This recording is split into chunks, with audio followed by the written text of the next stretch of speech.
What's up? What's up? Hey, y'all. You already know who it is. Quit playing. It's me, your girl, Tay, coming at you today with a new type of video. So, this right here is going to be a video on That's So Raven, why it was the best in the Blackest show on Disney Channel. I've always wanted, in some type of way, to pay homage to this show.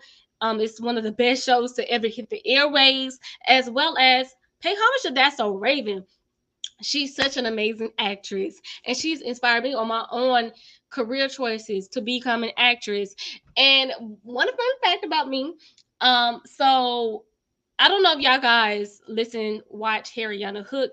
She says that she bases her personality and character off of Freddie Benson. And that's so funny because I do the same with That So Raven, Raven Simone. Like, that's literally how I base my whole personality, okay? Because she's funny, she's funky, she's kooky, and I'm also all of those things. Anyway, so I don't want to do too much talking, y'all. I just want to get straight to it. Let's go. Let me share my screen so y'all can see the visuals that I got for you. And we can start it. We can get started. Mhm. So, why That's So Raven was the best and blackest show on Disney Channel, featuring Tay TV. Hey, that's me. Get it? Hey, that's me. Anyway, so the family is black as fuck. Okay, the family was all brown skinned. Let me stop. The family was brown skinned though. The daddy was brown skinned, and the mama was none ambiguous and brown skinned. And on top of that, she had natural hair. Come on for the representation, okay? And then the siblings also looked like each other because nowadays the men, they can be black, they can they can be dark, but the women, the leading ladies of the show, always got to be light skinned. Not with this one. And I really enjoyed the fact that the mother was not lighter than the daddy. Like, I really enjoyed that so much. Talk about representation. Now, really quickly, we also gonna get into all of the other characters that made the show. So Chelsea. So Chelsea, child, she was one of Raven's best friends. My thing with Chelsea is, even though she knew all of these things about why you should be vegetarian, all these things about the earth being holistic, she was still dense. She was very ditzy. And I'm just like, I really don't care because look, that's white women's representation. But I would always get annoyed by the dump because she was just dumb. Let's be honest. And then one funny thing I saw on Facebook was, for Chelsea to be around all them black folk, but she was around a whole lot of black people. She never gained a black scent. And I was like, that's funny. That's really funny because nowadays, like when a white girl grows up in the hood, they're like, oh, well, I grew up in the hood, I'm basically black, because unfortunately they equate blackness to like the ghetto, low quality parts of life, and being like inner city and things like that. Anyway, Chelsea always talked like a white girl to this day. She didn't gain a black accent. Then we got my boy Eddie. So Eddie, as you can see, he was going crazy. He was silly. Eddie, he played basketball and rap. Go figure. Go figure. But I enjoyed the fact that he was silly. And Eddie, of course, was Raven's other best friend. Then we got Corey, Corey, Corey. Corey was the nuisance of the show. As you can see, back to residence, Q1 speaking. It's like, boy, shut up.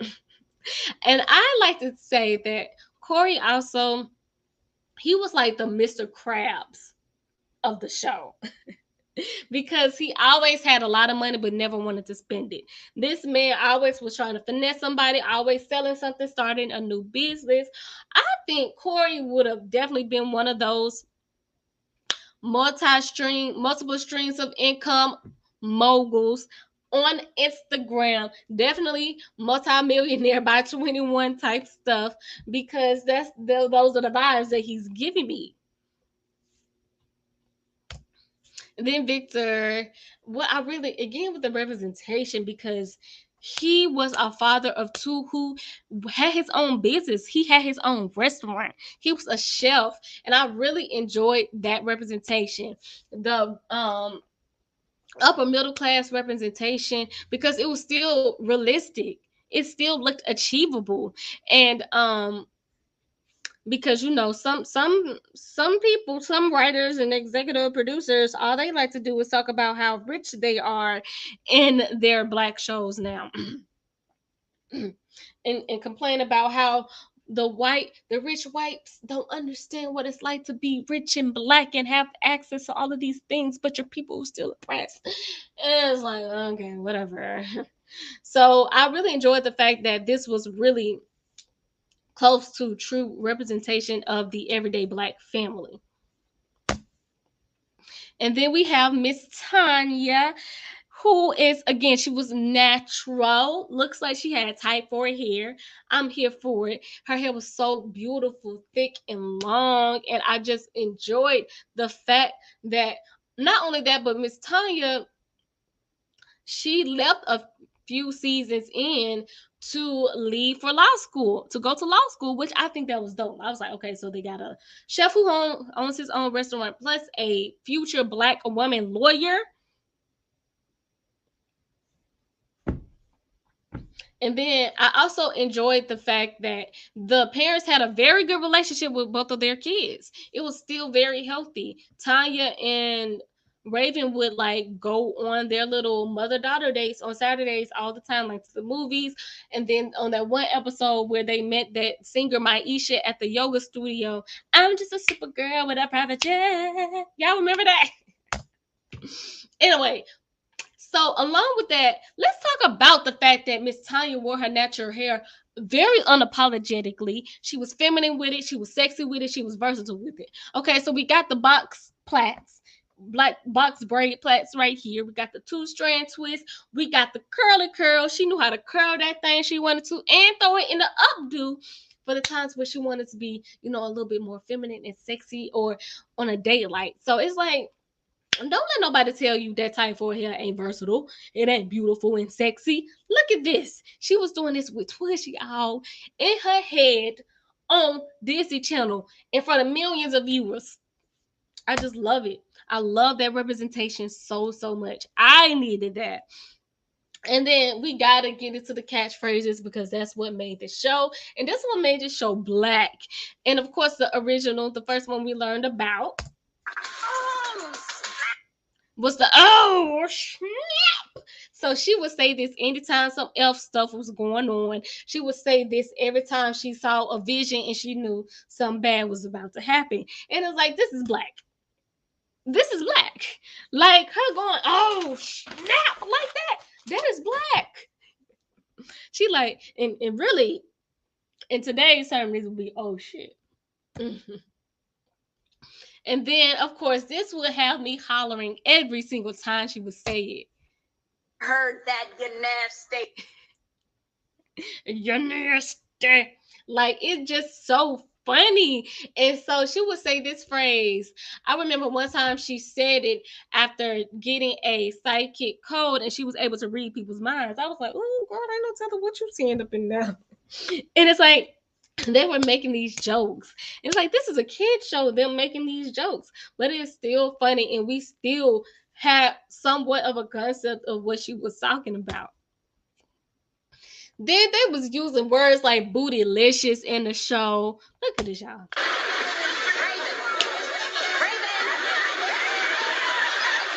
She said, that's my jam. That's so black. And then what's so funny is that this instrumental is actually Crazy in Love by Beyonce's instrumental. And it's so funny because this was when she was first, Beyonce was first becoming a single solo artist. And this is when the song was popping. So it was just funny to see her really pop her booty. Y'all talking about she was twerking on TV before we knew what twerking was.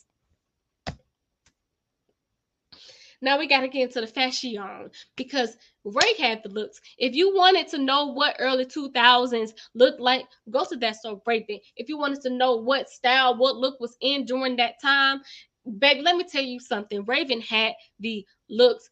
She was the staple of what you needed to have on during this time. And this is what I mean. So she had the classic, of course, the classic jean jacket look, but the skinny heel, y'all. The skinny heel. You know the skinny heel was in. And my thing is, you let me know down below if you remember the hideous skinny heel sneaker trend. I just don't. We shouldn't go back to that. We shouldn't go back to that. And then fur was also very much in during this time as well. And then also long coats. And then the Peter Pan color. So that was it. And then we had the fur collars and scarves. So while the dudes were wearing the do-rags during this time, the girls, the ladies, we were wearing the scarves and we was dressing it up to make it look feminine. And then on top of that, also the braided ponytail pigtails was in. And we have, of course, the fur collars and really fur accents was in during this time, during the early 2000s.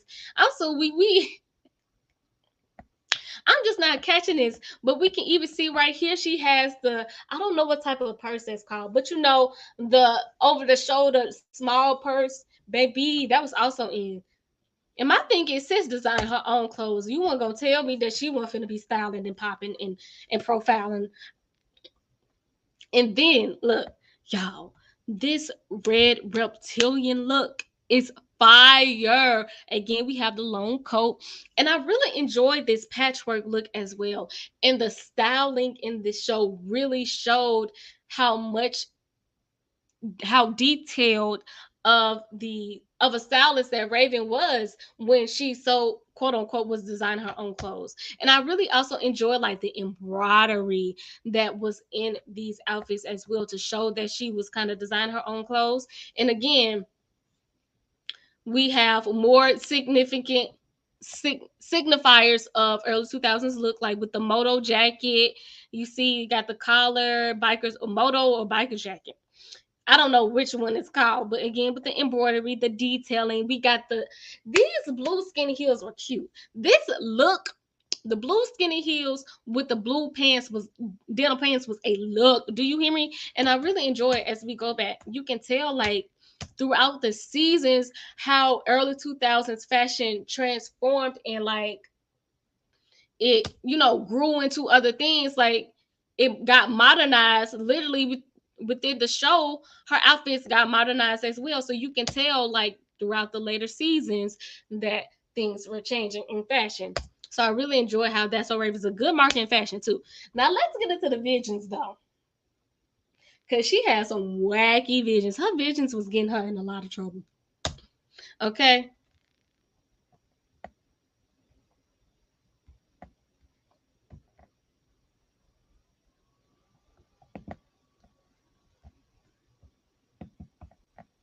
All right.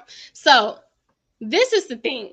The first vision that she had was when she had the vision of Eddie and Chelsea, and they were standing up being pressed together. Now her little dirty self thinking they was, you know, dry humping the hump on us, whatever. And so this fool decides to dress up as a plumber. Y'all, she dresses up as a plumber so that way she can eavesdrop on her own damn friends. Talk about extra. Talk about dedicated. And so it's so funny because she ended up not getting the information she needed. So she left with an assumption. And comes to find out that they're performing at her dad's event for his restaurant, right? And so she talking to him. She like, what y'all finna go do? I know y'all finna go do up on the stage. And it's like, no, they're salsa dancing, ma'am. They're salsa dancing. So I thought that was just so funny how and it was black because it was just like you got her like really scolding her friends about, and it's like damn, if they was doing that, it's kind of like, well, I would feel backfired too because it's like, dang, we are a threesome friend group, y'all can't be hooking up because now what I'm gonna do when y'all break up, like it's just it was gonna cause a lot of division. So it's good that they never actually really hooked up. But it's so funny because she's sometimes I don't even want to think about John's moves. And it's just a funny and black show. And so one of the more serious topics, but very, very essential even to this day, they were talking about body image. Now this is something to this day we're talking about, considering even like the BBL epidemic and like all of the plastic surgery that's going on during this time. And so with this episode, she had a chance to be on a magazine cover in which the magazine ended up editing her to look extremely slimmer than what she actually is. They edited her waist, they cinched the hell out her waist, and it's just like that messed with her self-confidence because it's like, what do you need to change about me? So only one type of body type can be featured on a magazine cover. What messages are you sending the public?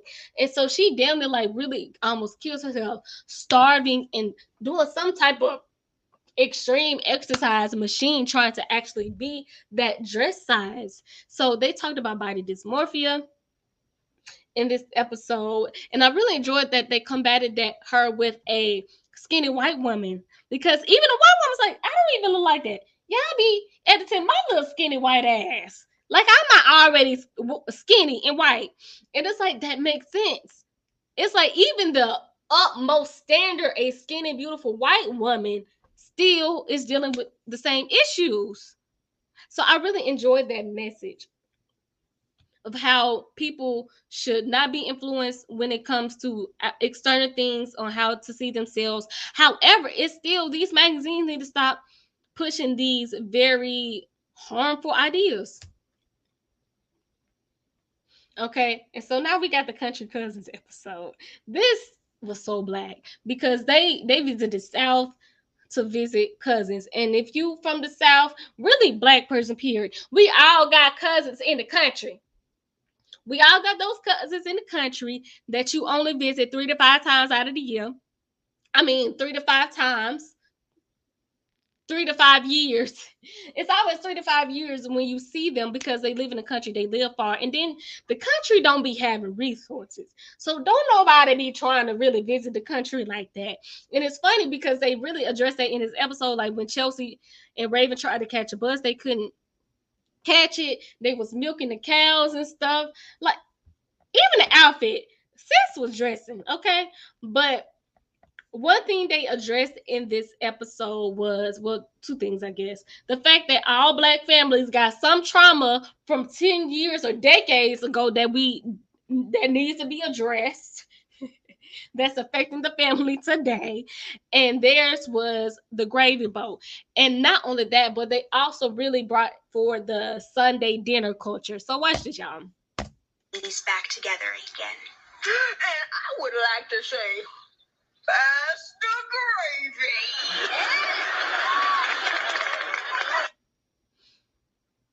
Child, they was really fighting over a gravy boat. So that's why the woman was so excited when she was like, pass the gravy, because they didn't have a gravy boat. Sunday dinner didn't have gravy at the table. So I love the fact that they was really displaying that type of black culture in this show. So along with her having these visions, her visions will lead her to dress up in disguise and do crazy things. Now, it was this one time Raven had got in trouble and the teacher wanted a parent-teacher conference, and she, at her big age, did not want to get in trouble, y'all. This is what she did.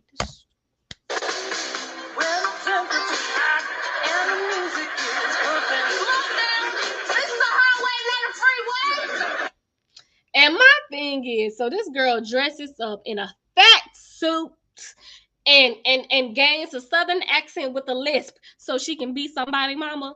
Really, Raven? And my thing is, was the lisp, was the accent, was it necessary? Was the fat suit necessary? It's just so funny the extreme she goes to get what she wants. And so then we got the Liz Anya costume. That time when she tried to save her daddy, to get his job back because she fucked it up. Check this out. Right this way, Ms. Anya. Miss Anya, you was almost about to be pork chopper. This is what I mean by black. This man told me, I'm about to be pork chopper. Like, that's just so funny. Pork chopper. So anyway, this fool dresses in this absolutely horrid, cheap Party City wig in order to get her father's job back because she's the one who messed it up. And again, going back to the representation and the bond that this family had, the mother, the daughter, the father, the son, the mother and the father, the father and the daughter, like it was really beautiful, and it was healthy to see the extreme she would go to for her loved ones. And then of course we have the infamous, I would say the most important episode was the True Colors episode, where both Raven and Chelsea apply for the same job at a clothing store. They go through this whole process, yet Chelsea gets the job and Raven doesn't. And the gag is Raven was the one who was doing everything correct during the vetting process. Chelsea was doing the opposite. And so, with that being said, this really brought up, for one, the conversation of white mediocrity. Let's talk about it.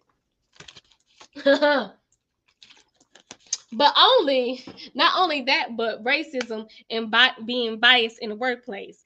And to see how this white woman did the absolute bare minimum and got the job that she did not deserve, when Raven literally went over the top. And so she's speaking to her parents, and I think she ends up having a vision that the hiring manager was like, I don't hire black people. That's literally how she says it. So anyway, this fool decides to dress up like this. Is Chloe aware it's Black History Month? You do hire people of color, don't you? So she tries to get her to say it herself. She couldn't. So she ends up getting Chelsea to wear a camera underneath her hat or whatever. And the fool, again, she literally is all up in the camera. I don't hire black people. That's literally how she said it, y'all. Like it was cute or something. And her ass ended up being on the national news saying that in front of the camera. Look at you now, sis. Look at you now. You on candid camera. So that was a very important episode, and a very important topic that they touch. Like, things, of course, racism is still going on today. People are still not getting jobs today because of being of a certain demographic. Let me tell you something, but it gets blacker because now we have this episode. This was the episode where their comet passed Earth and Eddie gained superpowers, psychic powers for a few days, and he get a little cocky. He started rocking around giving predictions and stuff, ends up being wrong when he gives this dude a prediction about a race. And so what he does is he's like really finna get his ass whooped until Raven and Chelsea come save the day. Now the idea even comes from them, dressing in afros and stuff, because Raven's parents showed her and Corey a black exploitation film. Y'all, they show their kids a black exploitation film. So that's what she even gets the idea from. And so while Eddie's about to get his ass kicked, Chelsea and Raven come in basically freeze like us. I'm coffee and I'm cream, and we just two bad mama jammas that you don't want to mess with. Get down, get down, get down. And I'm just like, yes, this is what I'm talking about right here.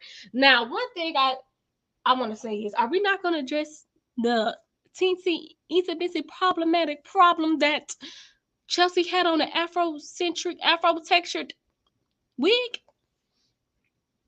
I guess we ain't gonna talk about that. I just feel like, I don't know, I think the response would be much different if this episode aired today and people saw that girl have that wig on her head. I'm just saying. Okay. And so those were just a few key points, few key episodes I wanted to point out that made this show extremely good in Black. Now, I also want to bring up something else. The fact that Raven Simone was competing with the non-Black women, honey. She said, I ain't no hoe, I ain't scared, I ain't never scared. And that's what I'm talking about, because none of them had anything on her. Because she had psychic visions and designed her own clothes. Period. And so she was competing with Latinx women like Alana, who is Adrienne Bailon, with this Bianca chick who she looks light skinned and ambiguous. She was competing with that mixed chick Jordiana on that episode where she was competing to win best dress for the year. And so that's why I really enjoyed the fact that Raven Simone was excellent representation for us Black girls, because even though she was light skinned, she was still none ambiguous. You could tell that she was a Black girl. And seeing her be feminine, seeing her compete and like have love interest, it was just amazing representation. And so that's what I like. But just to sum up this video furthermore, let's just go over again the important topics like and really I want to talk about how these important topics weren't beaten over your head like some writers and producers do today. You know, because some writers, producers, all they do is just scroll on Twitter to find what their characters are going to say. That's how they write their whole scripts, off of tweets.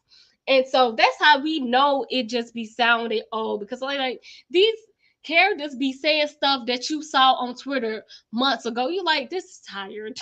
This is tired. I'm not gonna name no names. Whew, but I'm sorry, y'all. I've been talking all day. I had something in my throat. Anyway, so yeah, I really enjoyed the fact that they covered these topics with still being funny and not just over the top with it. And then all of them are relevant today.